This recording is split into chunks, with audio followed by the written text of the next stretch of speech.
What the fuck? What is up, everybody? Well, welcome to the HUD, and on today's episode of Sponge's Talk. That's such a lame name. I haven't even figured out a name for this yet. I will get one. And it will be awesome. Okay, these videos will have a name to them, like everybody else, like all our other videos. I will have a name here. I came unprepared for this video, but I am gonna make it anyways. So, anyways, I thought I'd talk about the prices of today's games being $60 and up. If you have of course, if you pre-order this collector's editions and stuff, they're more. So $60 is a lot of money for games, and I think some of them that I've played, aren't worth $60. Some of them are worth probably 40 or 30 or even 20, or obviously even less. Depending on how you like the game. There's very few games for me that I truly could say that that game's worth $60. There's a couple of games that I've bought over the past couple of years that are just like, man, I can't believe I paid $60 for that. We all have those bad decisions. We all have that. We all have those games that we were super hyped on, and they just became a disappointment.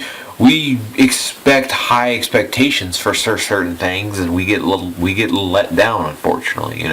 So, but I mean, look, some of these games aren't bad games, and they still shouldn't be $60. Some of these games are good games. I mean, like, they're awesome games that you love, but still wouldn't pay $60 for them. Just nice, short, 8-hour, 10-hour games that you're only going to play the single player to, and not really like the multiplayer, because it's tacked on, or because you're not a multiplayer guy, or whatever. And if you play that game, spend $60 on it, and then you're done with it, you might not even play it again, because either you're not a trophy whore and you just want to beat the game and that's it, or just because you might feel a little robbed of $60. It may be a quality title, but is it really worth $60 to you? For me, I think the best games that are $60 are the games that you could put a lot of time into, and you would love it at the same time. Like the Elder Scrolls games, the Fallout games, even just any RPG in general. Okay, I'm just gonna go any RPG in general, JRPG, Western RPGs, any RPGs in general. You can consider a good quality $60 games. And you know what? Those Fallout games and Elder Scrolls games, excluding Skyrim, because Skyrim is still pricey at times. Sometimes you'll see it on sale really cheap, but all those Fallout games are like $5 or less. Or you might be like $8 or $9. But that is way cheaper than like a $60 game, and those games have a lot of gameplay involved. I mean, they got tons and tons of gameplay. So, some of these games over the years too, I've paid like $5 for a certain game, and this is like the greatest $5 I've ever spent.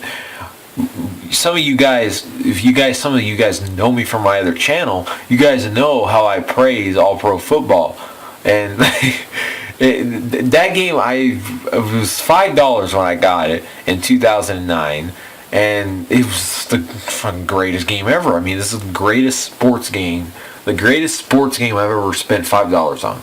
I mean, really, the gameplay still holds up to this day. I still pop it in every once in a while, but since they closed the servers down on PS3, it's kind of just depressing, really, going on there, knowing that you can't play with your friends online anymore. It's really disappointing and disheartening. For multiplayer games, they could possibly be $60, depending if you like it a lot or if you're going to play it. The multiplayer games are risky to pay $60 for me, because like, you know, I might, you know, get bored of it, or the community might die on it, or, you know, anything. Just all possibilities can happen, you know. Really, the best $60 worth of games is like I said, the RPGs. There are games too that have multiplayer and single player, and they might have both. You know, they might be like The Last of Us, or Uncharted 2 had good multiplayer balance and good single player, obviously, but I didn't like 3's really that much. I didn't like it as much. But it's, I mean, I don't think we're going to see like a change in prices anytime soon, you know? And I think it's, you know, it sucks, but we just got to deal with it, I guess. You know, some of these games we just wait, you know, because some of these games, they'll come out like $60, and like 2 weeks later they'll be on sale for like $39, and then some people will be like, oh, I should have waited for 60, you know, 2 weeks or whatever, you know. Like, but do you really need to play the game right this instant, or could you possibly wait for a sale? Like my good friend Matrix 2K3, he always waits for sales, and he always beasts and finds awesome sales. I mean, he does that a lot. He does that all the time. And, you know, people may give him shit, but at the same time, on the bright side, I mean, he saved money, so I mean, that's always a plus, right? But anyways, this video's gone on about 7 minutes now, and what do you think about the prices of games? Do you think they're too expensive? Do you think they're not expensive enough? Do you think the price is just right? Do you like to pay $60 for games? What are your opinions, and what are your thoughts? What is your answers? That means the same thing.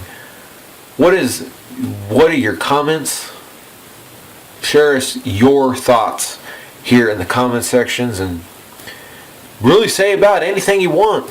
So I'll talk to you later, and it's the Sponge signing out for now, and I'll be back soon.